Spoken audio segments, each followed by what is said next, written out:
Efésios capítulo 5. Hoje nós vamos meditar, são poucos versículos, mas é um texto muito profundo, sério, e hoje uma das mensagens, se não for a mais difícil que eu já preguei aqui na igreja, é uma das mais difíceis e desconfortáveis de pregar. E eu queria convidar para a leitura e para a atenção hoje, com toda a misericórdia e graça que você possa exercer nessa hora, mas é um texto muito delicado e que incomoda muitos que estão aqui, ou que você está passando com alguém, questões que são difíceis de dialogar, conversar e inclusive de orar a respeito.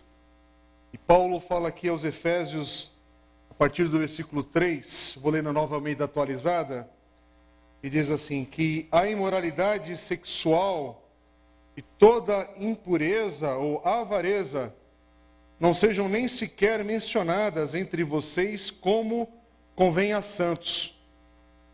Não usem linguagem grosseira, não digam coisas tolas nem indecentes, pois isso não convém. Pelo contrário, digam palavras de ação de graças.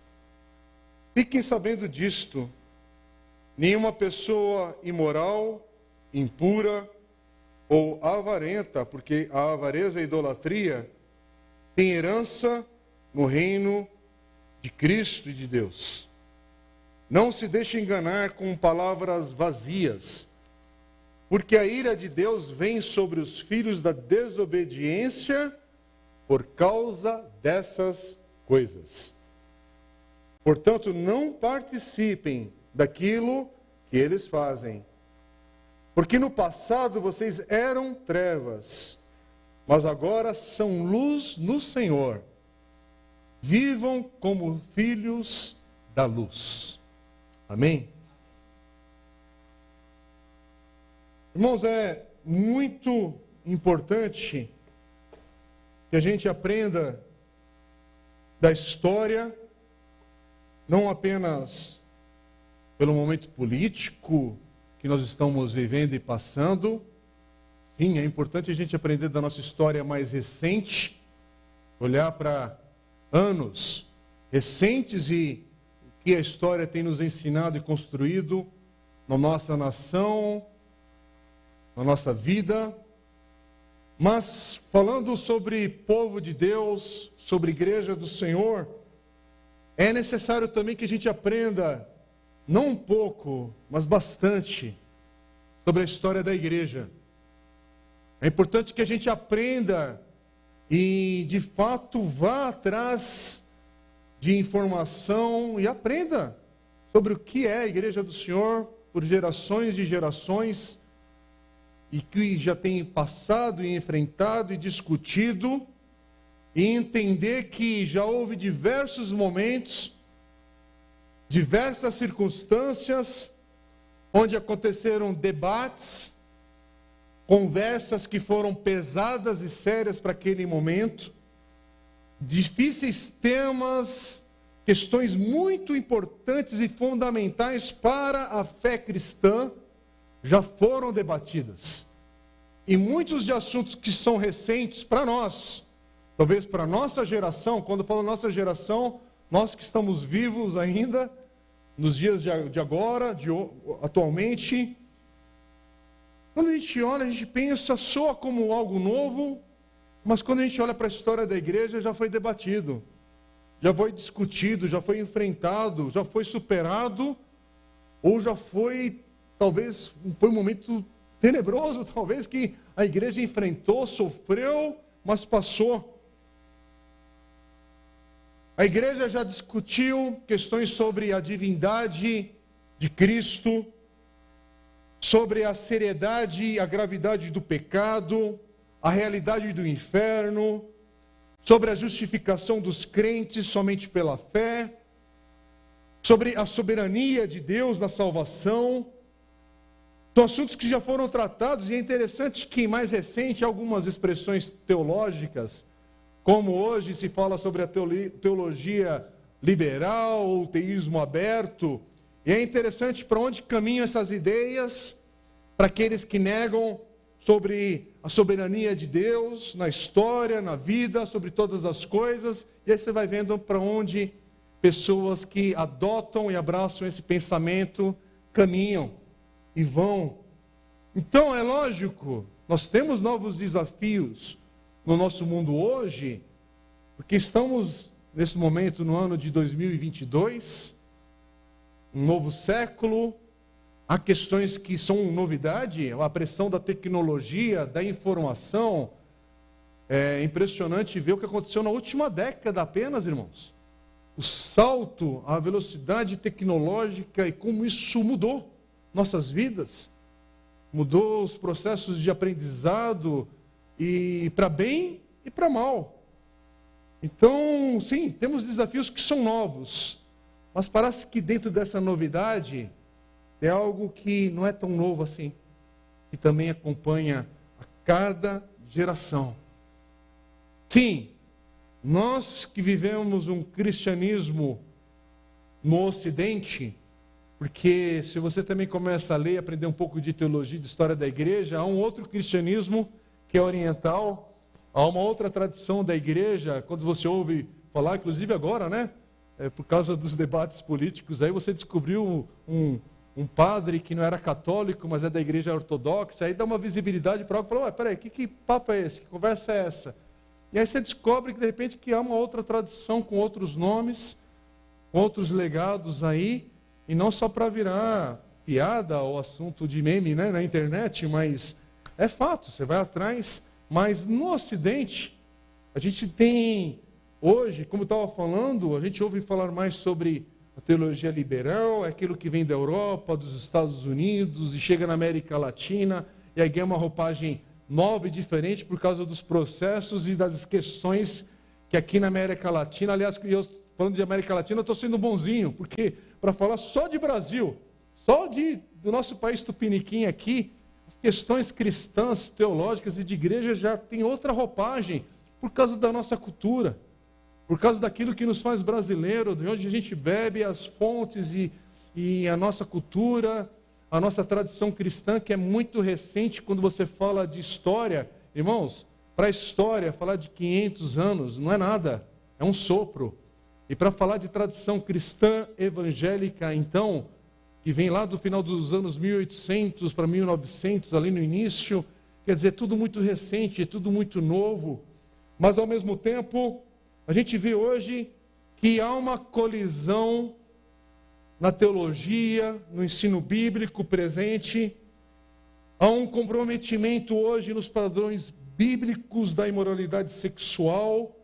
Por isso você vê essa banalização do divórcio, da homossexualidade, do sexo fora do casamento, da pornografia e outros assuntos. Há hoje, todo mundo percebe, não precisa ser cristão para saber sobre isso, mas há uma hostilidade contra qualquer um, e ainda mais na igreja, que caminhe na contramão do que é o padrão sexual ensinado ou imposto hoje, sobre qualquer um que aponte que tem algo errado. Opa, como assim errado? Como assim verdade? Então a sociedade hoje, ela caminha contra qualquer um que fale sobre outros valores morais e referências, comportamentos. E aí quando envolve questões sexuais, aí entra na questão da privacidade, da minha escolha. E aí, gente, todo mundo sabe as tensões que isso envolve e para onde a gente vai. Então, esse tema que a gente está citando agora, e que agora a gente acabou de ler também nessa carta de Efésios, é importante a gente perceber que não é essa oposição, essa tensão, essa controvérsia, não é algo apenas da nossa época. Não é uma novidade na história da igreja. E o apóstolo Paulo, que está escrevendo essa carta aos Efésios, ele também enfrentou as questões dos seus dias. E é importante a gente prestar atenção naquilo que ele ensina aqui. E naquilo que a gente tem desse rico ensino que ele está aqui expressando a vontade de Deus para nossas vidas hoje. E a gente precisa olhar para esse texto com atenção. A gente precisa olhar para esse texto e entender que é um texto difícil e que a gente precisa ler com calma. Que a gente precisa refletir com o coração atento. A gente tem aprendido nessa pequena carta, se você está nos visitando hoje, só para te situar aqui, Paulo escreve essa carta de uma prisão e nos 3 primeiros capítulos ele faz um grande resumo teológico de quem Deus é, quem é o Deus da nossa salvação. Então, logo no capítulo 1, Paulo vai falar sobre o plano eterno de Deus, que é unir todas as coisas debaixo de Cristo. Depois, no capítulo 2, Paulo vai enfatizar que é por meio da morte e ressurreição de Cristo, aquilo que no capítulo 3 ele vai falar que é demonstrada na dimensão espiritual para a sua igreja, essa nova sociedade que Deus está construindo a partir daquilo que Cristo fez por cada um de nós. Sim, há um novo homem, mas não é aquele homem que outras ideologias pregavam ou esperavam ou ainda esperam. Começou já na obra que Cristo realizou, alcançou ali no Calvário. Mas aí Paulo também está destacando nessa carta que a sabedoria de Deus, ele usa essa expressão várias vezes aqui, sabedoria de Deus, ela é vista como? Na igreja do Senhor, na vida dos seus membros, dos discípulos de Jesus, da igreja verdadeira. E a igreja verdadeira, Paulo vai ensinando, é aquela que é marcada pelo arrependimento. Pessoas que se arrependeram e creram, que se arrependeram, creram e mudaram de vida. Que se arrependeram, creram, mudaram de vida e não mais vivem na imoralidade, vivem num novo padrão, vivem agora debaixo daquilo que ele ensina aqui também, da santidade de Cristo, do exemplo que temos em Cristo. Então esse texto hoje do capítulo que permeia todo o capítulo 5 aqui, que nós estamos agora lendo, estudando e meditando, refletindo aqui, fala sobre esse arrependimento diante da imoralidade de um homem, de uma mulher agora que, por causa de uma experiência de um novo nascimento, de uma nova vida em Cristo, agora busca essa santidade e ser semelhante a esse Cristo, e que essa vida que é semelhante, que é santa por causa de Cristo Jesus, é necessária para a salvação. Como assim? Como uma demonstração que você é salvo. Você é salvo, então viva de acordo com a tua salvação. Viva de acordo com o Deus da tua salvação, a santidade desse Deus. E é interessante que dos capítulos 4 a 6, Paulo está fazendo isso. Ele já falou sobre quem Deus é, sobre a obra de Cristo Jesus por cada um de nós. Falou sobre a sua igreja agora, a igreja do Senhor. E agora Paulo está aplicando, está demonstrando essas grandes verdades do Evangelho. E eu repito, que ele já falou no capítulo 1, 2 e 3. Agora ele está falando, agora é assim que a gente vive. Sua vida como discípulo de Jesus, onde você é colocado, onde você vive à mesa com seus familiares, e onde você vive na igreja local e nesse mundo. Este que trata o capítulo 5, capítulo 6. E aí ele começou essa segunda parte da carta no capítulo 4, versículo 1. Fica com a sua Bíblia aberta aí e vai acompanhando. E o que ele pede ali a quem está lendo essa carta? Ele diz logo de cara no capítulo 4, a gente já estudou aqui na igreja, mas talvez você está voltando ou está nos visitando hoje. Olha o versículo 1, capítulo 4, Paulo diz, vivam de maneira digna da vocação a que foram chamados. Quer dizer, e esse chamado a viver de maneira digna, ele repete depois no versículo 17, capítulo 4, versículo 17. Não vivam mais como os gentios, Quer dizer, não vivam mais como aqueles que não têm o Senhor, aqueles que não são família de Deus. Há um outro padrão, há outra forma de viver se você está em Cristo. Viver importa, não é tanto faz. Não viva mais como a sua velha vida. A velha natureza que ele vai falar depois também sobre a nova natureza, despir-se e vestir-se, revestir-se. É o que ele vai falar quando entra agora no capítulo 5. Nós estamos indo até o versículo 8 hoje, mas no versículo 2, ele já falou, ora, vivam em amor. O pastor Jair esteve pregando no início desse capítulo 5, versículos de 1 a 2, e hoje a gente termina como o versículo 8? Vivam como filhos da luz. Quer dizer, Paulo ele tem uma urgência aqui de falar, de ser claro. E ele está falando, olha, a quem está lendo essa carta, a quem ouve essa mensagem, vivam de maneira apropriada para quem é de Cristo. Então, há uma forma distinta de viver se você está em Cristo.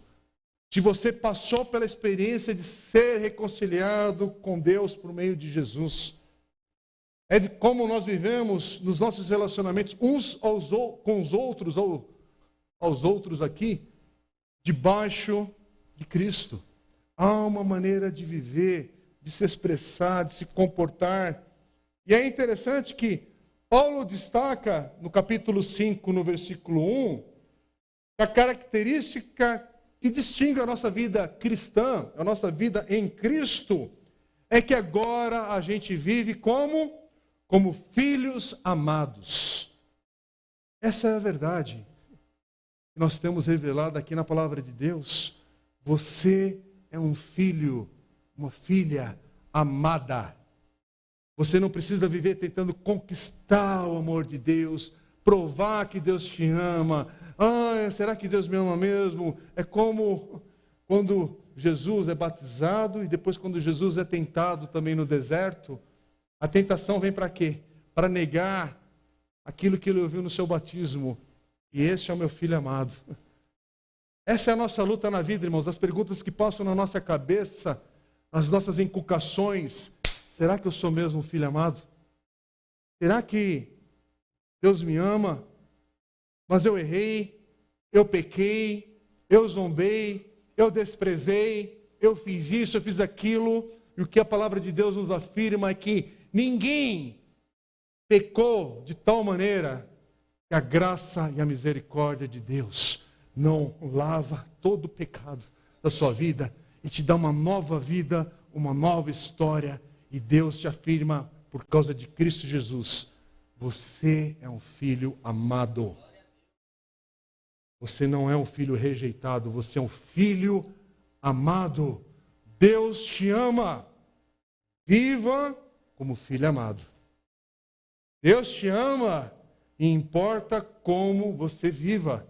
Viva conforme um filho que tem esse amor.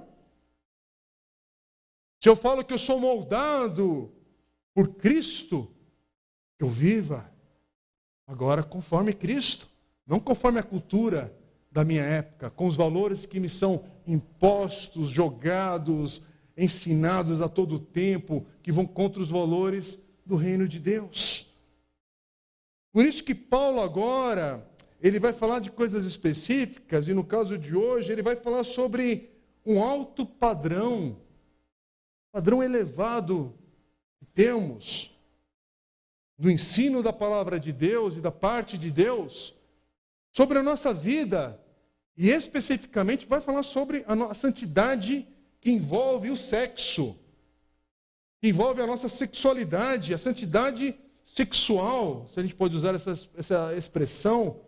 E aí ele vai falar nesse versículo 3 que a gente acabou de ler, que a imoralidade sexual, toda impureza ou avareza, não sejam nem sequer mencionados entre vocês como convém a santos.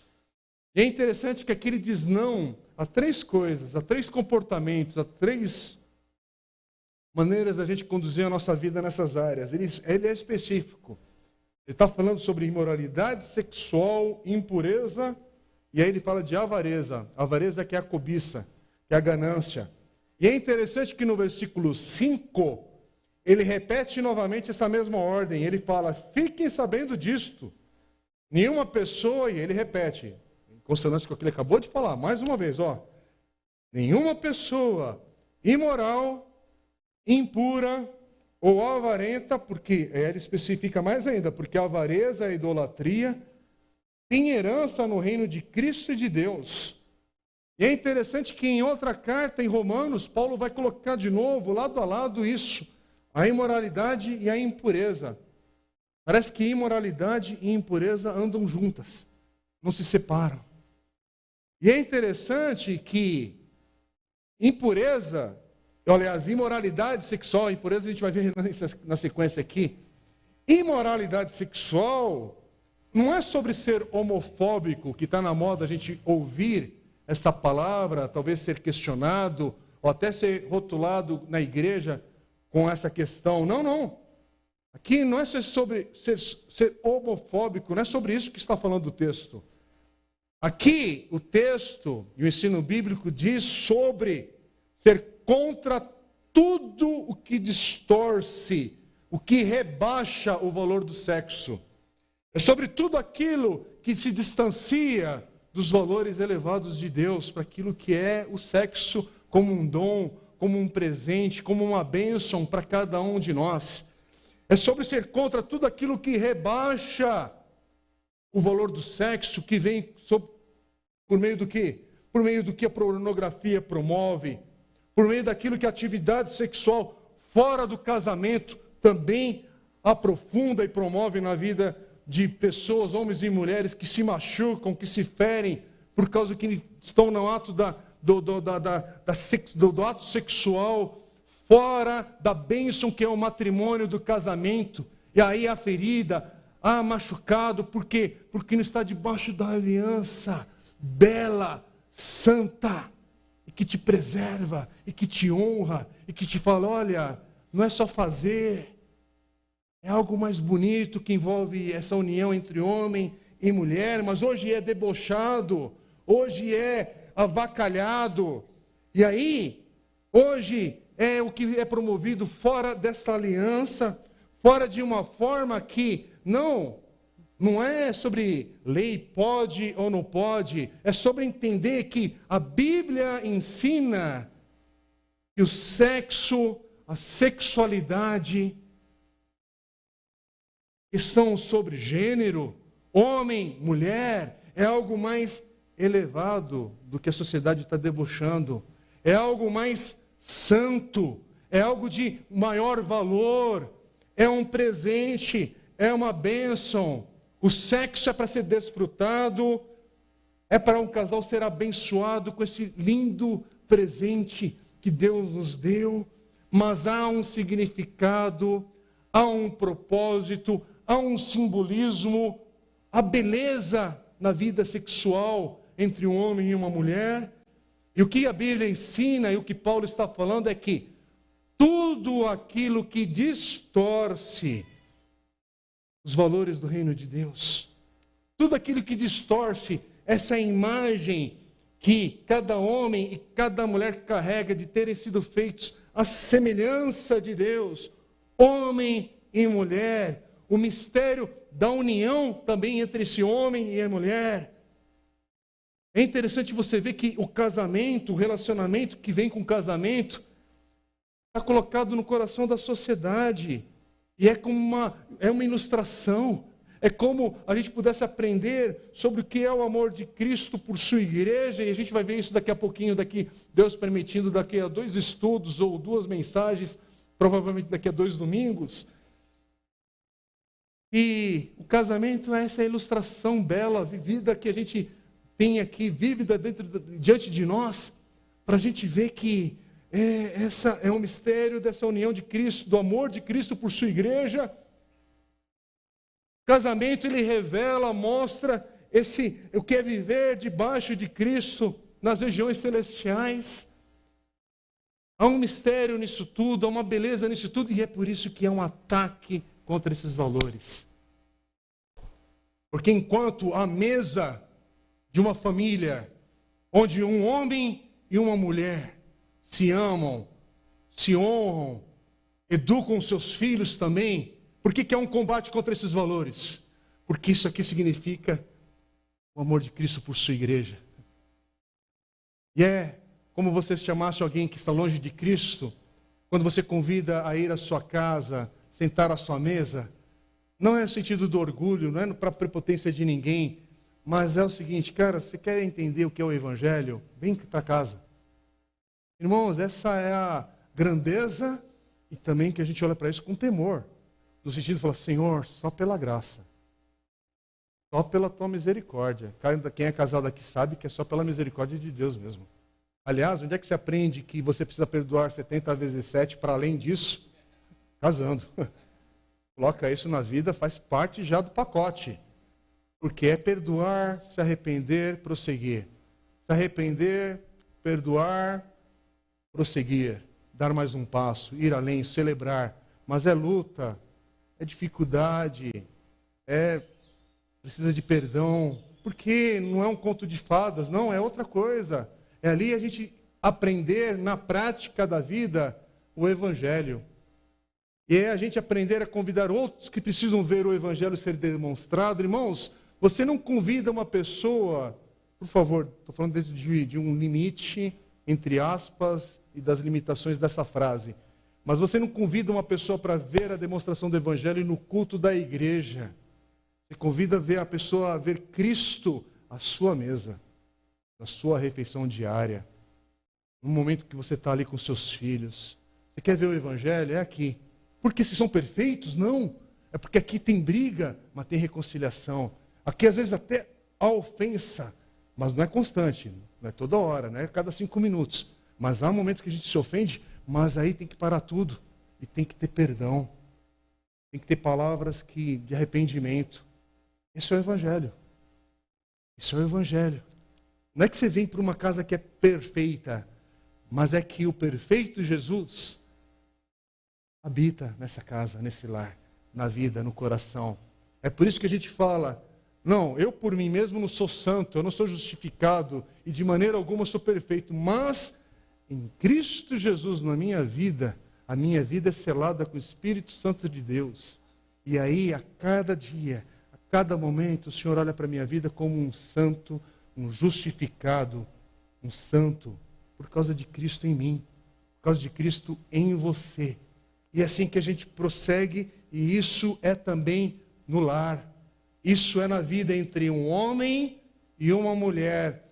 Nós estamos estudando um livro, conjunto com essa série de mensagens do pastor John Stott, um livro chamado Lendo Efésios, com John Stott, da editora Ultimato. A gente tem sugerido a leitura para quem pode, nos pequenos grupos, ainda dá tempo, adquire, leia, não lucramos absolutamente nada com isso, é apenas mais uma ferramenta para te abençoar. E o pastor John Stott, ele diz nesse livro, nesse texto, e ele destaca aqui, quando reflete nesses versículos, olha o que ele diz, é lindo. Ele diz assim, a razão pela qual os cristãos devem odiar e evitar a vulgaridade não está relacionada a uma visão distorcida do sexo e a sentimentos de vergonha ou medo dele, mas a visão elevada e santa do sexo como sendo em seu devido lugar, boa dádiva de Deus. Todas as dádivas de Deus, incluindo o sexo, são temas para ações de graças e não para brincadeiras. Brincar com elas significa degradá-las. Agradecer a Deus por elas é a maneira de preservar o seu valor como as bênçãos de um Criador amoroso. Irmãos, quando o sexo é usado de forma errada, quando a nossa sociedade bagunça a questão de gênero e tudo o que é o significado de uma família, nosso Deus Criador sabe que as pessoas em breve irão se machucar. E o que você está vendo hoje em dia? Onde que estão as feridas no coração de milhares e milhares de pessoas? O que tem acontecido no mundo hoje, quando se distancia desse olhar de Deus, desse ensino? Mas o texto fala sobre impureza. Impureza é uma condição que envolve a imoralidade, mas é um pouquinho mais amplo do que isso. É o que inclui a luxúria, é o que é o desejo sexual totalmente distorcido, mas vai além disso. É daí que vem o envolvimento com coisas obscenas, com comportamentos depravados, falta de referência na vida. O sexo vira uma confusão por causa da impureza, e o texto ainda vai falar da avareza, que em outras palavras é a falta de controle. A avareza é um desejo sem freio, é não saber dizer não. Que loucura, porque isso inclusive começa a fazer parte daquilo que o pessoal quer ensinar às crianças. As crianças hoje, você não pode quase que usar a palavra não, e vai vendo a geração que vem vindo, e aí os problemas que a gente vai colhendo e não sabe onde começou. Quer dizer, a avareza começa a participar de tudo. É uma sociedade sem freio. É uma sociedade que tem um desejo descontrolado. É uma sociedade que não tem domínio próprio, descontrole. É por isso que você tem gente com problemas emocionais cedo na vida e adultos que continuam vivendo no mundo do Peter Pan. Não cresce, não amadurece, não se torna homem, mulher, não encara as coisas difíceis da vida que tem que viver, tem que passar, tem que prosseguir. Isso é na igreja também. Essa igreja que tudo o Senhor vai fazer, tudo Ele vai realizar. Sim, nós oramos, dependemos do Senhor, mas viva, faça, levanta da cama, age e receba alguns nãos divinos. É para teu próprio crescimento, para o teu próprio amadurecimento, para você prosseguir na vida, porque a vida é assim. Avareza, falta de controle nos desejos. Isso envolve alimentação, isso envolve coisas materiais, isso envolve o uso do dinheiro, é a cobiça, é a ganância e é no sexo. Não saber dizer não é viver descontrolado nos desejos, sempre pensando que mais, isso, aquilo outro, testar isso, agora eu vou testar aquilo outro, agora eu vou experimentar não sei o quê, e vira uma bagunça, uma confusão, porque é um coração avarento. E é interessante que a gente pense em avareza sempre pensando em dinheiro, né? Mas não é apenas isso, é o desejo descontrolado. E o que a internet hoje promove? A facilidade que se deslocou o desejo. E o que o marketing faz hoje? O que o marketing faz? Provoca descontrole do seu desejo. Faz parte da máquina cultural dos dias de hoje. E você está perguntando o que é que está errado. O que é que está errado não é apenas uma votação no último domingo. O que está errado é que existe uma sociedade que tem século após século, décadas após décadas, descontrolada nos seus desejos, e agora colhe a bagunça, a dor que nós estamos vivendo hoje. E onde começa a dor? No teu próprio coração, que é esmagado, sufocado por toda essa pressão que a gente está vivendo. A tua mesa, com os teus filhos, que por mais que você ensine, eles são bombardeados por essa sociedade descontrolada. Isso chega até entre nós aqui na igreja, irmãos, porque às vezes aqui na igreja nós também somos crentes com desejos descontrolados. E a gente precisa do Senhor, misericórdia, Deus. Eu estou orando, falando para mim mesmo, tá? Para o meu próprio coração. Hoje é uma mensagem que de forma alguma é para apontar o dedo para alguém. É para olhar para esse texto e falar, misericórdia, Senhor. Oh, Senhor, eu preciso de freio aqui dentro. Eu preciso que o Senhor restaure o domínio próprio. Eu preciso que o Senhor me dê graça para vencer a avareza, a impureza e a imoralidade sexual. Deus tenha misericórdia de nós. É por isso que aí Paulo, olha que interessante, ele vai falar depois para o seu discípulo, o jovem Timóteo. Ele vai falar na sua carta, ali em 1 Timóteo, no capítulo 4, ele vai falar para Timóteo, olha, desfrute os presentes que Deus nos dá. Desfrute o alimento, o casamento, Faça isso com gratidão. Mas entenda que Satanás vai distorcer tudo. Vai tentar bagunçar com tudo isso. E como é que ele fala? 1 Timóteo 4, versículos de 1 a 5. Paulo ensinando a Timóteo. Ora, o Espírito afirma expressamente que nos últimos tempos alguns apostatarão da fé, por obedecerem a espíritos enganadores e a ensino de demônios, pela hipocrisia dos que falam mentiras e que têm a consciência cauterizada, que proíbem o casamento e exigem abstinência de alimentos que Deus criou para serem recebidos com gratidão pelos que creem e conhecem a verdade.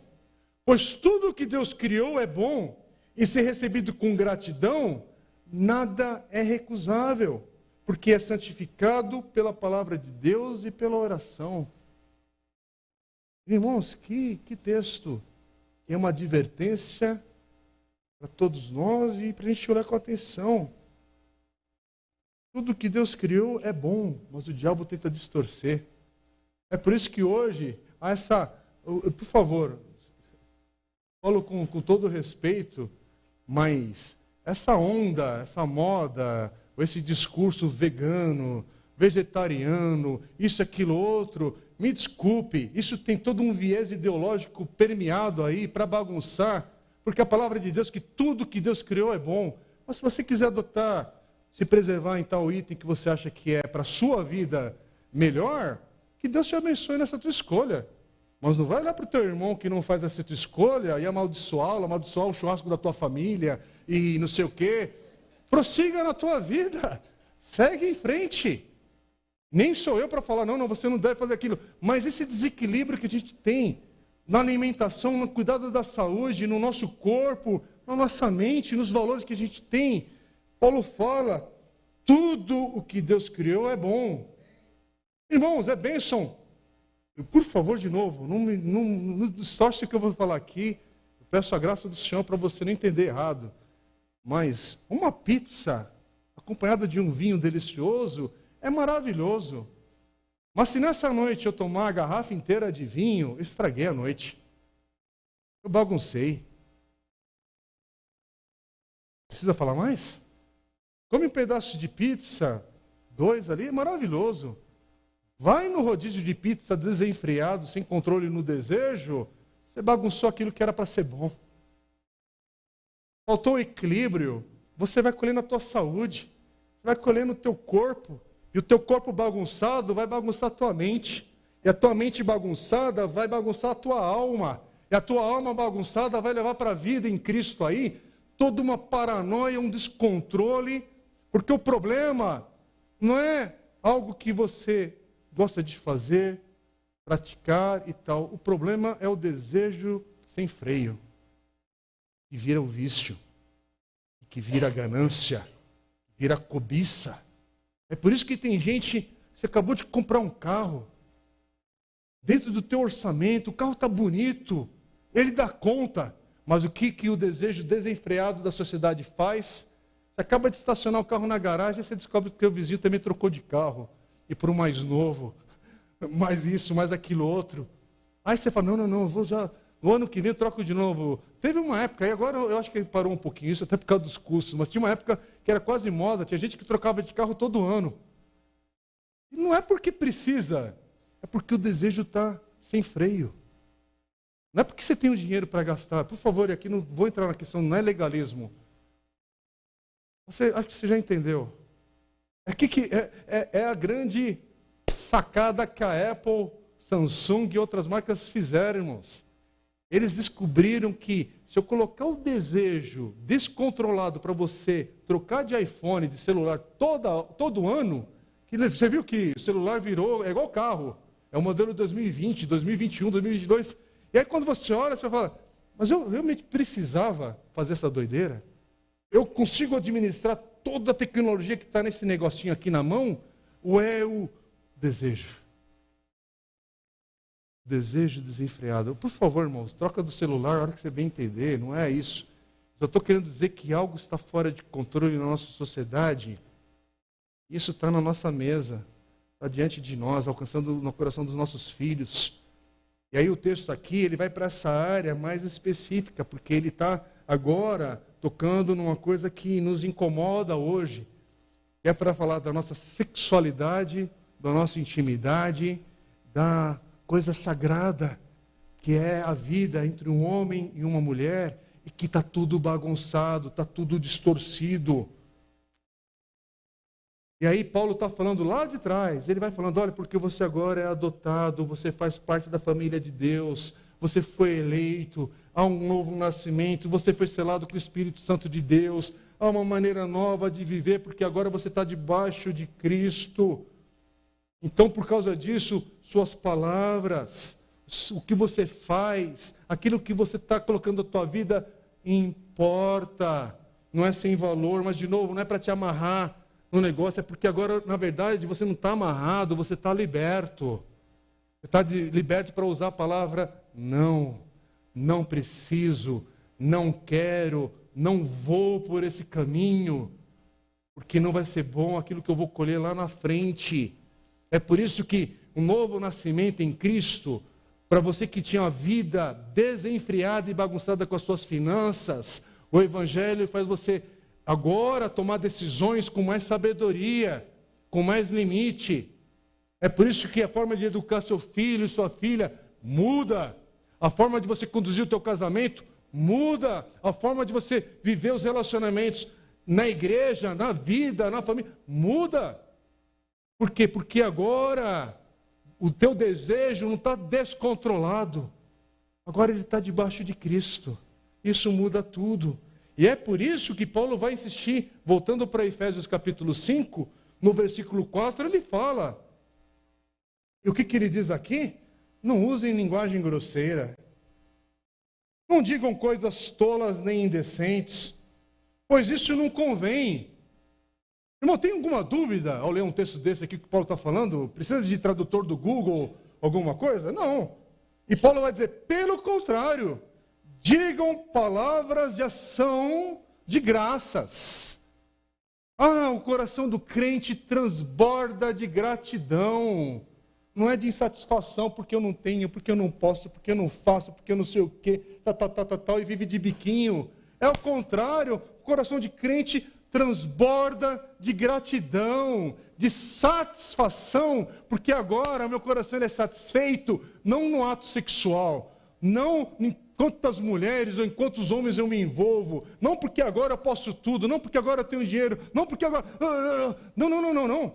Meu coração agora está satisfeito em Cristo Jesus. E se eu tenho, ou se eu não tenho, o meu coração está satisfeito em Cristo. Se eu moro na periferia da cidade, sim, com dificuldades, com limitações, com coisas, questões que são injustas e que, pela graça e misericórdia de Deus, a igreja, o povo de Deus, pode lutar contra a injustiça, contra a falta de recursos, contra tudo, mas você ainda vai encontrar um povo de Deus na periferia da cidade, vivendo com o coração satisfeito. Porque você pode ir para os principais condomínios das casas mais luxuosas da nossa região aqui, encontrar a pessoa que transborda dinheiro, transborda títulos, transborda isso, viagens, e isso, aquilo, outro, e carros, e um monte de coisa, e o coração nunca está satisfeito. E o cara ainda se suicida, depois você fica sabendo. E o filho, e entra nas drogas. Por que entra nisso, irmãos? Porque o coração está sem freio, está descontrolado. É o discurso, a pessoa mistura. Ela acha que está livre, está mesmo. Não, você só apenas escolheu outro Senhor para servir. E a proposta do Evangelho é, viva debaixo do senhorio de Cristo, porque promove vida, graça, misericórdia, há perdão, há restauração, há um novo propósito na vida, e você pode viver como um filho amado. O crente não é aquele que tem que ficar provando toda hora, olha, mas eu sou amado mesmo, né? Porque eu vim no culto, porque eu servi naquele dia, eu vim na escala, eu ofertei, eu fiz aquilo. Não. Já está resolvido. Eu sou um filho amado porque Jesus, assim, já revelou, já disse, já fez o que era necessário fazer. E porque eu sou filho amado, agora eu me integro, agora eu vivo, agora eu exerço a minha generosidade, exerço a hospitalidade, exerço isso, aquilo, outro. Por quê? Porque a parte de ser amado já está resolvida. É por isso que eu posso ser solteiro e não me sentir escanteado, no escanteio da igreja ou da sociedade. Eu posso estar solteiro e se me sentir completo, porque meu coração está satisfeito em Jesus. Eu posso estar aqui casado e ver beleza no meu casamento ainda mais elevado. Por quê? Porque além de estar casado, a minha felicidade no casamento, ela vem porque meu coração está satisfeito em Cristo Jesus e agora eu posso transbordar para o meu cônjuge esse amor, essa graça. É por isso que aí agora eu posso transbordar também desse amor para os meus filhos. Não, eu não preciso ficar, eu tenho que fazer mais para os meus filhos, porque eu estou ausente. Eu tenho que fazer mais para os meus filhos, porque isso, porque aquilo outro. Teu filho precisa de Jesus também. Para o teu filho encontrar satisfação em Cristo. E saber que você é falho. Saber que você também é um pecador, mas que agora nasceu de novo por causa de Cristo Jesus. Que o papai e a mamãe também erram, também pisam na bola, também são falhos, um monte de coisa, mas são amados de Deus. São amados. Viva como filho amado. É isso. Olha, vou repetir mais uma citação do Stott, do livro dele, quando ele fala sobre o capítulo 4 e o 5 de Efésios. E ele diz assim, os capítulos 4 e 5, referindo a Efésios, são uma empolgante convocação à unidade e pureza da igreja. Não são mais do que isso. O seu tema é a integração da experiência cristã, o que somos, da teologia cristã, em que cremos, e da ética cristã, como nos comportamos. Enfatizam que o ser, o pensamento e a ação são indissolúveis e nunca devem ser separados.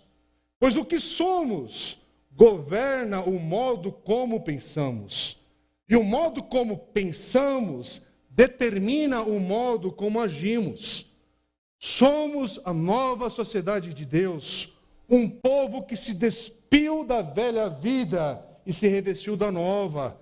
Foi assim que Ele nos fez. Amém?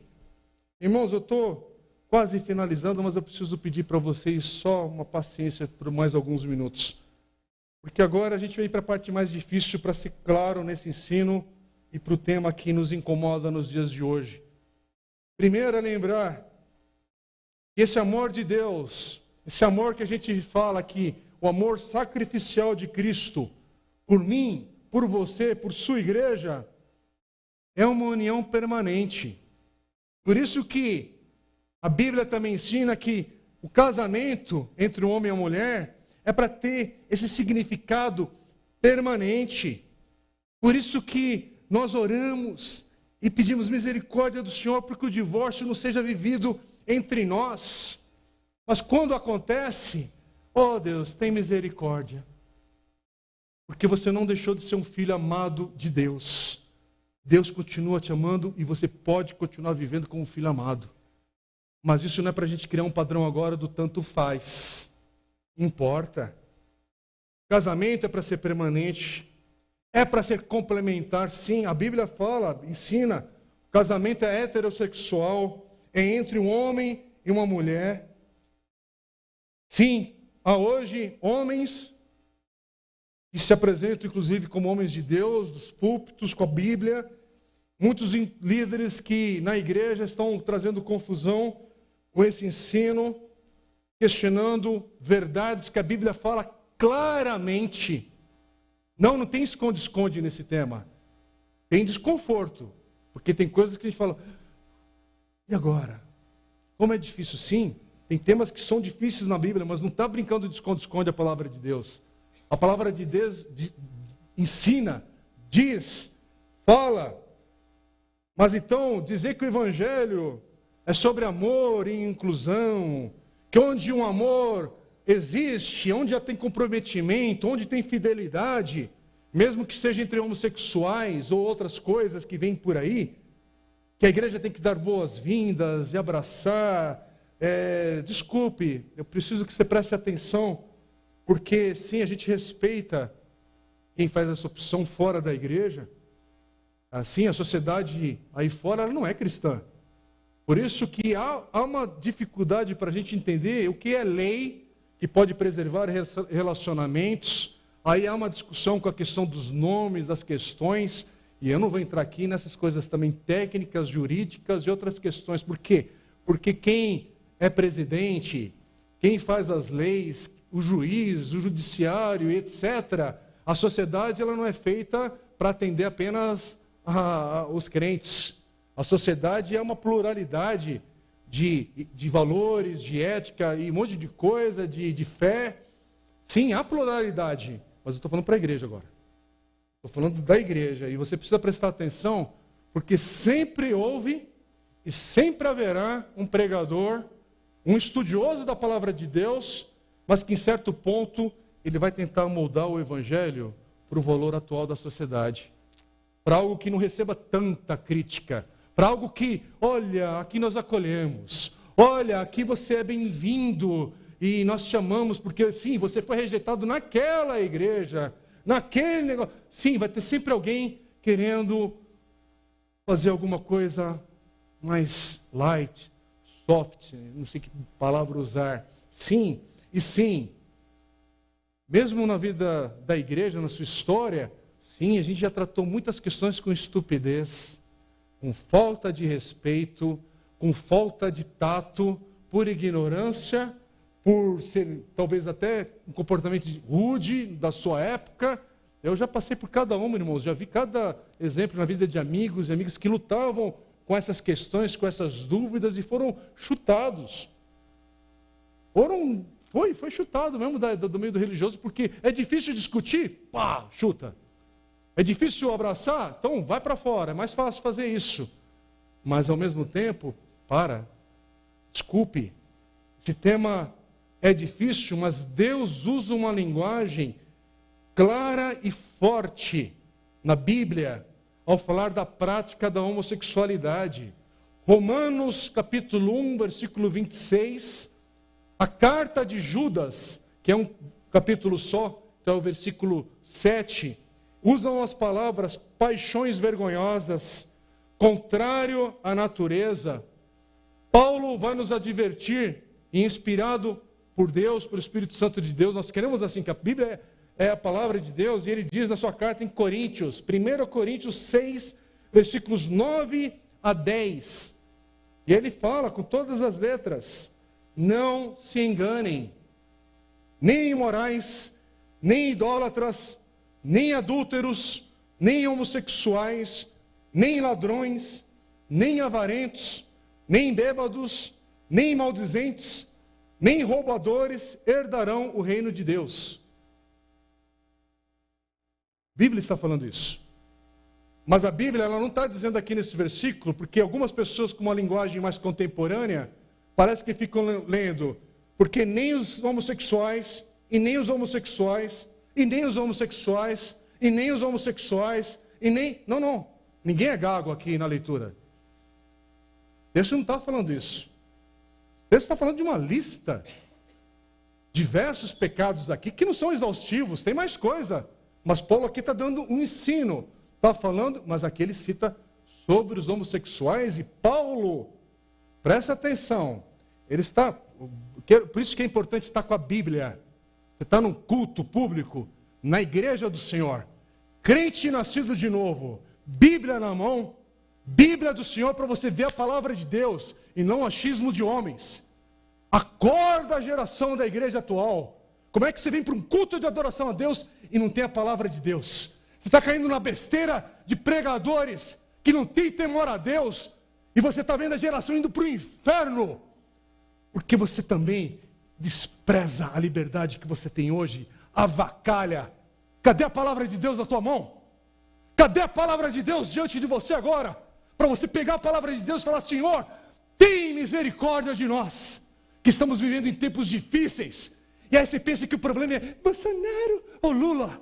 Que isso? O problema é o coração do homem que está corrompido. O problema do coração é que não tem arrependimento. Não tem arrependimento. Então, misericórdia, Senhor, para a nossa geração.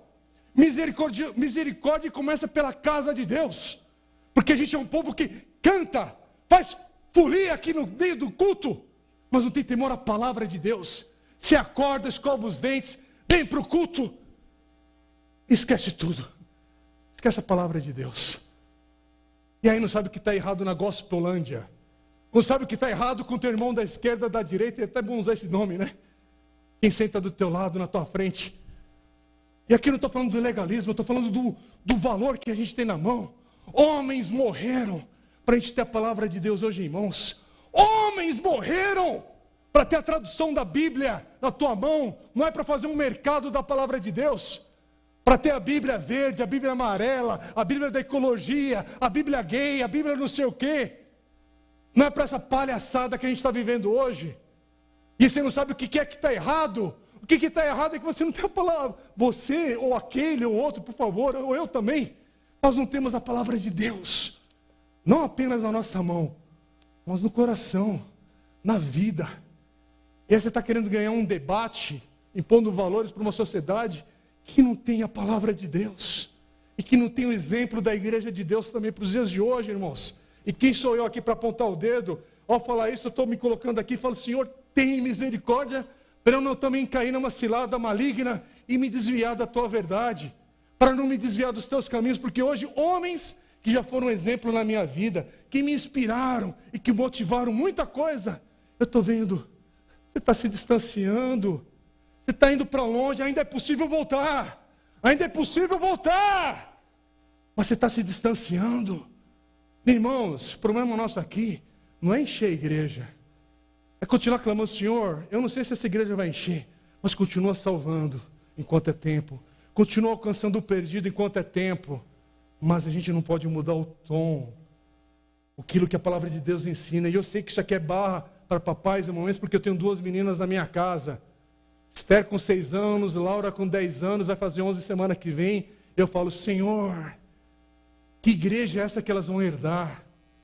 Sim, a gente fala aqui na igreja, a criançada é a igreja de hoje, elas já fazem parte. Sim, elas fazem parte, são do Senhor, mas você está entendendo, há uma transição disso até elas assumirem de fato os seus postos aqui e lutarem pela palavra de Deus, pelos valores do reino de Deus. E que igreja nós vamos deixar?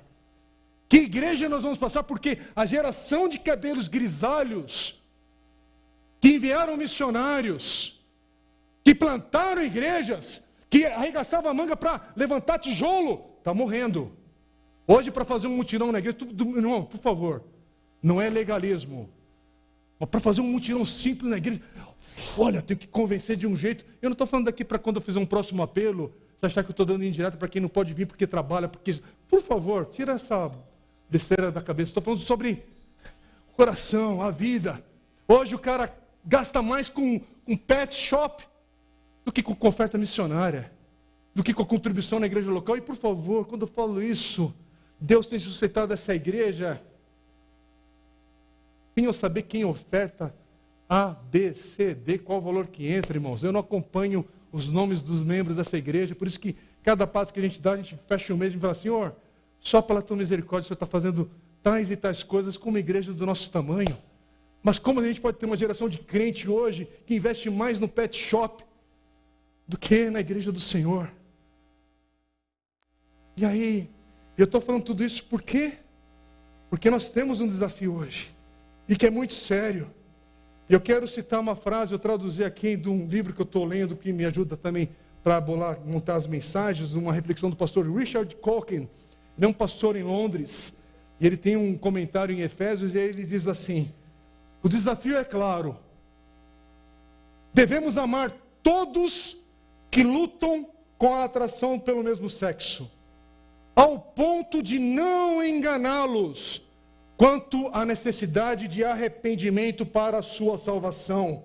O Evangelho não é uma mensagem da inclusão de Deus sem mudança, mas da salvação de Deus com poder para mudar. É isso. Sim, venha como você está, mas o Evangelho ainda é o poder de Deus que vai transformar a tua vida. que vai te dar vitória nos desejos desenfreados da tua alma, do teu coração. Sim, irmãos, sempre vai ter alguém, um pregador, uma igreja, oferecendo uma ética mais fácil, mais aceitável do que a Bíblia diz e ensina. E é por isso que Paulo vai dizer nessa carta de Efésios, que nós estamos lendo capítulo 5, nessa sequência, versículos 6 a 8, Paulo diz: não se deixem enganar com palavras vazias, porque a ira de Deus vem sobre os filhos da desobediência por causa dessas coisas. Portanto, não participem daquilo que eles fazem, porque no passado vocês eram trevas, mas agora são luz no Senhor. Vivam como filhos da luz. Amém? Irmãos, Deus continua a chamar por meio do Evangelho. Sim, Deus continua a chamar por meio do testemunho verdadeiro da sua igreja verdadeira. O mundo está morrendo, mas em Cristo Jesus pode ter o chamado para a vida. Sim, o mundo está em trevas, mas Cristo Jesus ainda é a luz. E essa luz brilha por meio da sua igreja. Sim, o mundo está debaixo de julgamento, mas você pode vir para debaixo da graça de Cristo Jesus. E não andar debaixo do julgamento, mas do perdão, da graça, do amor de Deus. Mas, irmãos, se a gente se tornar, a igreja, se tornar como o mundo, será que a gente vai ser essa demonstração da sabedoria de Deus nas regiões celestiais? Eu quero terminar apenas afirmando, é quando a igreja, quando cada um de nós se submete a Deus, ao governo, à direção do Senhor Jesus Cristo, é que Deus é glorificado por meio da sua igreja. Vamos ficar em pé no nome de Jesus e consagrarmos nossas vidas. Eu não sei como essa palavra chega ao teu coração, mas por favor, eu até falei mais forte aqui hoje, mas eu falo para o meu próprio coração: misericórdia, Senhor, das nossas escolhas, dos nossos caminhos. Deus tenha misericórdia de cada um de nós, a começar de mim e da minha casa. Pai querido, nós oramos agora, Senhor, em resposta a essa palavra dura, forte e clara que Paulo nos deixou por meio da sua escritura. E, Senhor, que época que estamos vivendo, que dias difíceis estamos passando, mas tem misericórdia de nós, porque do Senhor vem a nossa salvação, do Senhor vem o perdão para os nossos pecados. Sim, e do Senhor e da Tua palavra, por meio do Teu Espírito Santo também em nós, vem a direção para nossas vidas. Ajude-nos, cada um que está aqui com seus conflitos, com suas lutas, com as dificuldades que vive. Ó Deus, age com misericórdia, graça e perdão. Ó Deus, tenha misericórdia da Tua igreja e da nossa vida aqui, na nossa sociedade. Tenha misericórdia de nós, em nome de Jesus oramos. Amém.